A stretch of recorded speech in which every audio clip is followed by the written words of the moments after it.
Hello friends, कैसे हैं आप सब। मैं आशा करती हूँ कि आप सब अच्छे होंगे। दोस्तों, आज मैं आपको सुपर ट्रेडर बुक की ऑडियो बुक समरी सुनाने जा रही हूँ। यह किताब उन लोगों को पढ़नी चाहिए जो अपनी ट्रेडिंग साइकोलॉजी पर काम कर रहे हैं, जो ट्रेडिंग संभावना बढ़ाने के बारे में सोच रहे हैं, जो अपनी गलतियों को कम और प्रॉफिट को अधिक करने के विचार पर काम कर रहे हैं, जो ट्रेडिंग रिस्क को बेहतर करना चाहते हैं। लेखक वैन केथार्प द्वारा लिखित सुपर ट्रेडर बुक ट्रेडिंग में 100% सफलता प्राप्त करने के बारे में नहीं है।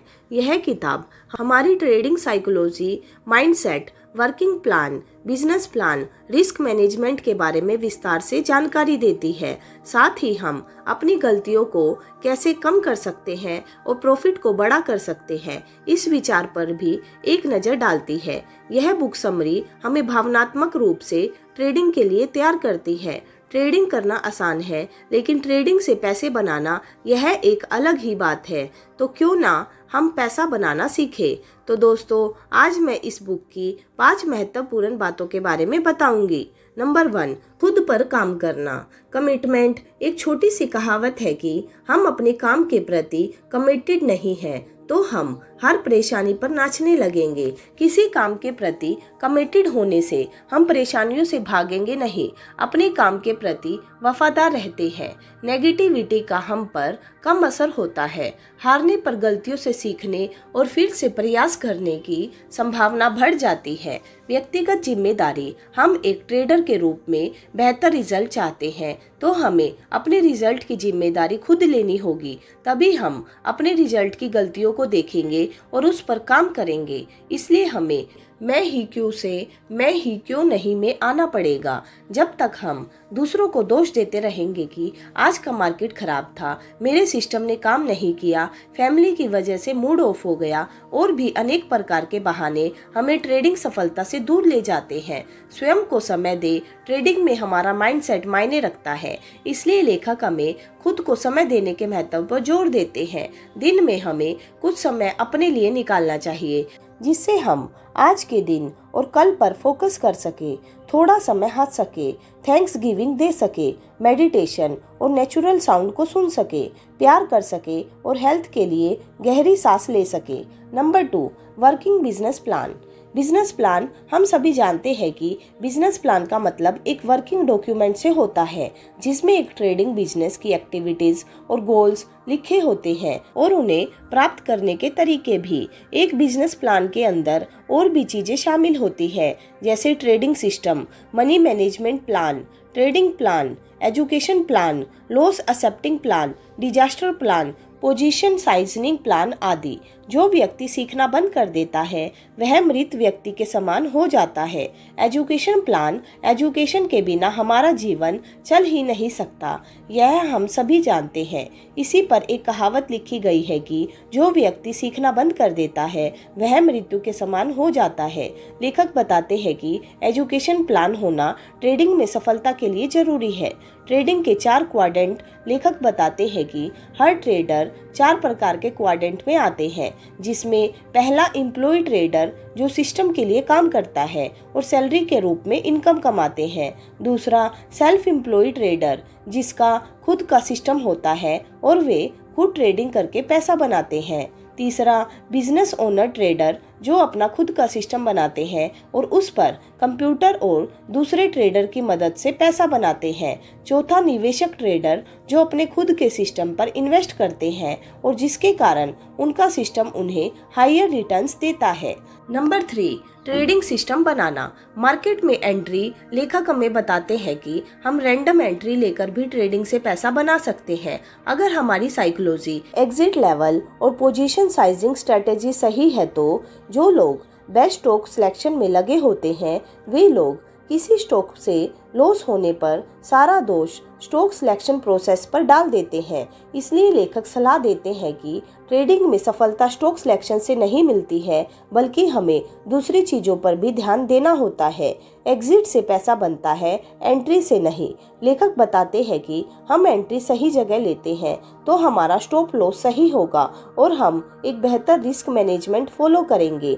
जब हमारा रिस्क मैनेजमेंट ठीक हो तब हम एक बेहतर एग्जिट प्लान फॉलो करने में सक्षम होते हैं। और अगर हमारे पास एक बेहतर एग्जिट स्ट्रेटेजी नहीं है तो हम मार्केट को अपना प्रॉफिट भी देंगे और अपनी जेब से भी। बेहतर ट्रेडिंग प्लान, बेहतर ट्रेडिंग सिस्टम में अनेक प्रकार के तत्व शामिल होते हैं जो ट्रेडिंग की प्रोबेबिलिटी को बढ़ाते हैं। इसलिए लेखक हमें एक बेहतर सिस्टम की विशेषता बताते हुए कहते हैं कि हमें अपने ट्रेडिंग सिस्टम का प्रॉफिट और loss ratio, maximum draw down, लाभ की अक्षमता पता होनी चाहिए ताकि हम अधिकतर जीतने वाले सिस्टम को ड्रॉ डाउन के समय छोड़ न दें। Number 4, position sizing strategy. Position sizing साधारण शब्दों में कहे तो position sizing number of shares और कॉन्ट्रैक्ट है जो किसी मार्केट में ट्रेड किए जाते हैं। लेखक के अनुसार हमारे पास जो भी ट्रेडिंग कैपिटल है उसका हम कितना % रिस्क लेते हैं उसके अनुसार हमारे नंबर ऑफ शेयर्स और कॉन्ट्रैक्ट निकलेंगे जिसे हम मार्केट में ट्रेड कर सकते हैं। पोजीशन साइजिंग का महत्व। पोजीशन साइजिंग डायरेक्टली हमारे रिस्क मैनेजमेंट और मनी मैनेजमेंट को इफेक्ट करती है। हर मार्केट के अनुसार पोजीशन साइजिंग बदल जाती है। अगर हमारी 10,000 ट्रेडिंग कैपिटल है तो हम 20,000 वाला ट्रेड नहीं ले सकते हैं। इसलिए लेखक हमें प्रत्येक ट्रेड के लिए रिस्क डिसाइड करने की सलाह देते हैं ताकि हम अपनी बेस्ट पोजीशन साइजिंग के साथ ट्रेड कर सके। नंबर 5, गलतियों को कम करना। साधारण गलतियां। हम अक्सर ट्रेडिंग में कुछ न कुछ गलतियां करते रहते हैं। यह गलतियां कभी बहुत छोटी होती है इसलिए हम इन्हें लिखते भी नहीं हैं। लेखक बताते हैं कि हम कुछ कॉमन गलतियां करते हैं। यह इस प्रकार है। इमोशन के साथ ट्रेड करना, अपने इमोशन पर ध्यान ना देना, खुद अपनी गलती मानने के बजाय दूसरों पर दोष देना, एंट्री से पहले एग्जिट एरिया का पता ना होना। ट्रेडिंग सफलता का रहस्य है keep it simple. Keep it simple. Trading में लोग इसलिए असफल नहीं होते हैं कि वे कुछ नहीं जानते। वे बहुत कुछ जानते हैं और बहुत कुछ जानने की इच्छा भी रखते हैं। यहाँ पर गलती यह होती है कि ट्रेडर उलझनों में इतने उलझ जाते हैं कि सिंप्लिसिटी को भूल जाते हैं। हम अपने system, money management, business plan, entry exit system को जितना सिंपल रखेंगे हमारी सफलता की उम्मीद उतनी ही बढ़ जाती है। ट्रेडिंग बिजनेस से पैसा बढ़ाना। ट्रेडिंग बिजनेस से हम अनेक प्रकार से अपने पैसों को बढ़ाया जा सकता है। लेखक हमें कई तरीके बताते हैं जिसे हम फॉलो कर सकते हैं। ट्रेडिंग सिस्टम को बेहतर बनाकर अलग अलग प्रकार के मार्केट में अपने सिस्टम को टेस्ट करके नए ट्रेडर को जोड़कर, नए ट्रेडर्स को ट्रेडिंग में हेल्प करके उन्हें बेहतर बनाकर अपनी पोजीशन साइजिंग को मैनेज करके जो हमारे उद्देश्य की ओर ले जाती हो। कंक्लूजन। इस बुक समरी से हमने सीखा कि हम किस प्रकार अपने आप पर काम करके अपनी ट्रेडिंग की संभावनाओं को बढ़ा सकते हैं। दूसरा, बिजनेस प्लान होने से हम ट्रेडिंग में बिजनेस की तरह व्यवहार करते हैं, ना कि जुआरी की तरह। तीसरा, एक बेहतर ट्रेडिंग प्लान हमें प्रॉफिट तो बना कर देता है, साथ ही हमारा रिस्क भी मैनेज करता है।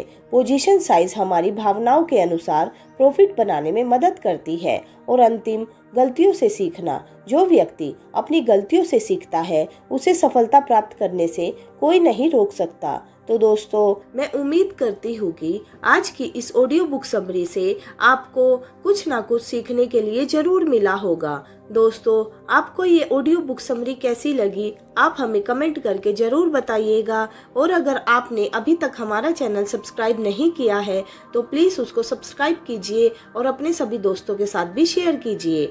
दोस्तों, हमारा एक व्हाट्सएप ग्रुप भी है, उसको भी ज्वाइन कीजिए। उसका लिंक मैंने डिस्क्रिप्शन बॉक्स में दिया है। तो चलिए मिलते हैं अपनी नेक्स्ट ऑडियो बुक में। तब तक के लिए bye bye and take care.